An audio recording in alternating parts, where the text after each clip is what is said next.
اس نے امام حسین کو خط لکھا تھا، مولا آئیے۔ اس کو پتہ نہیں تھا امام حسین چل پڑے ہیں۔ چلا گیا بزنس کے غرض سے، تجارت کے غرض سے۔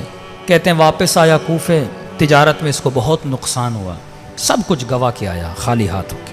گھر آیا، جیسے گھر کا دروازہ کھلا، اس کی بیوی اور اس کی 4-5 سالہ بیٹی صحن میں بیٹھی تھی۔ کہتا ہے جیسے میری بیٹی نے مجھے دیکھا نا، دوڑے دوڑے آئی اور میرے سینے سے آ کے لپٹ گئی۔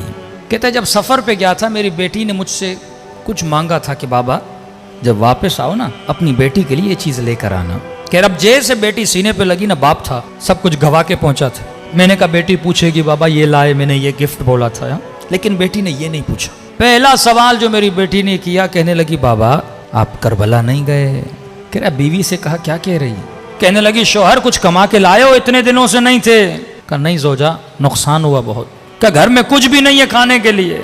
کہ بیٹی کیا کہہ رہی ہے؟ کیا شہر میں اعلان ہوا ہے کہ کربلا میں ایک باغی آیا ہے، جو بھی اسے مارے گا تلوار کے وزن کے برابر سونا دیا جائے گا۔ کما کر لائے ہو؟ کہ نہیں۔ کہ جلدی جا، گھوڑا اٹھا، جلدی پہنچ، دیر نہ کر۔ پورے کوفے کے لوگ جا رہے ہیں، جنگ ہے۔ اس نے گھوڑا لیا، بے دریغ دوڑاتے دوڑاتے پوچھتے پوچھتے میدان کربلا پہنچا۔ تاریخ لکھتی ہے جب جس وقت یہ کربلا پہنچا تھا، یہ غالباً عصر عاشور کا وقت تھا۔ اس نے دیکھا میدان کربلا پہ لاشیں بکھری ہوئی ہیں، ایک ہجوم ہے گھوڑے سواروں کا، نیزے برداروں کا، اور اس ہجوم کے بیچ میں ایک شخص تکو تنہا کھڑا ہے۔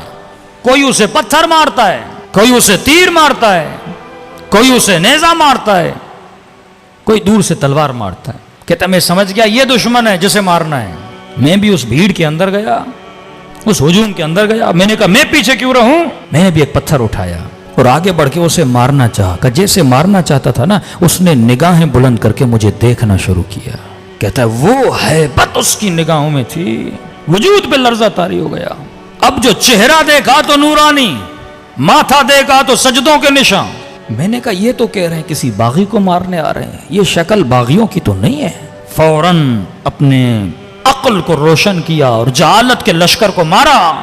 کہ کہیں ایسا نہ ہو غلط آدمی کو مار دو، پہلے پوچھو تو صحیح کون ہے۔ کہتے آگے بڑھا اور میں نے کہا السلام علیک ایھا الشیخ الکبیر، اے بوڑھے تجھ پر میرا سلام ہو۔ کہتے جب سلام کیا نا تو گویا اس کے چہرے پہ خوشی کے آثار آ گئے۔ کبھی سوچا عاشور کے دن 100 مرتبہ مولا کو کیوں سلام کہنے کے لیے بولا گیا؟ ایک بار سلام کرو۔ کہ نہیں، عاشورہ کے دن میرے بابا حسین کو 100 مرتبہ سلام کرو۔ کہ مولا زین العابدین اتنے سلام کیوں؟ کہ کیونکہ عاشورہ کے دن میرا بابا ترس گیا تھا، کوئی سلام کرے میرے بابا کو۔ کہتے تھے یہ مسلمان نہیں ہے، اس کو کیوں سلام کریں؟ اس نے کہا السلام علیک ایھا شیخ الکبیر، اے بوڑھے تجھ پر میرا سلام ہو۔ اس نے کہا وعلیک السلام، تجھ پر بھی میرا سلام ہو۔ میں نے کہا آپ کون ہیں؟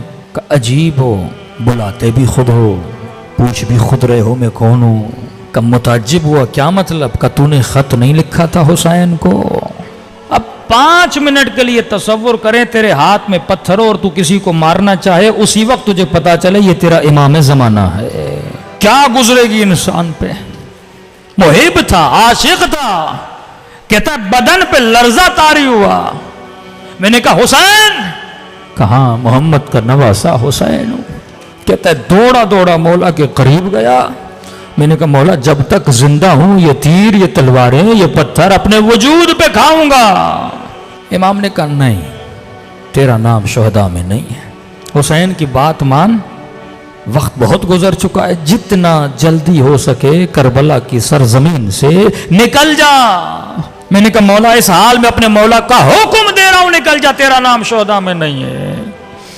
مولا جلدی کیا ہے؟ فرمایا ابھی آواز دوں گا حل من ناصر ینصرنا، جو آواز سنے گا اور نہیں آئے گا جہنمی بنے گا۔ میں نہیں چاہتا تو یہ آواز سنے، نکل جا کربلا سے۔ علماء فرماتے پتہ نہیں حسین کیوں اتنا اصرار کر رہے تھے، کہ شاید حسین یہ چاہتے تھے کوفے میں کوئی تو ہو میری زینب کے لیے چادر کا بندوبست کرے، کوئی تو ہو جو میری غربت کا اعلان کرے۔ کہتا ہے جب حکم دیا نا امام نے، روتی ہوئی آنکھوں سے قدم پیچھے کرتا گیا۔ کہتا ہے تھوڑا دور ہی ہوا تھا، پیچھے سے پھر آواز دی ذرا میرے قریب تو آ۔ کہتا ہے خوشی خوشی دوڑا، شاید حسین نے اذن جہاد دینا ہے، آگے بڑھا، مولا لڑوں، دفاع کروں، جان قربان کروں۔ کہا اس کے لیے نہیں بلایا۔ مولا کیوں بلایا ہے؟ کہ اپنے زخمی بدن اور زخمی انگلیوں سے حسین نے ایک انگوٹھی اتاری۔ مجھے نہیں پتا میرے مولا کی انگلیوں میں انگوٹھیاں تھی کتنی، ایک انگوٹھی تو ظالم نے انگلی سمیت کاٹ لی تھی، انگوٹھی اتاری اور مجھے دی۔ کہتا میں پریشان ہوں، مولا مجھے کیوں دے رہے؟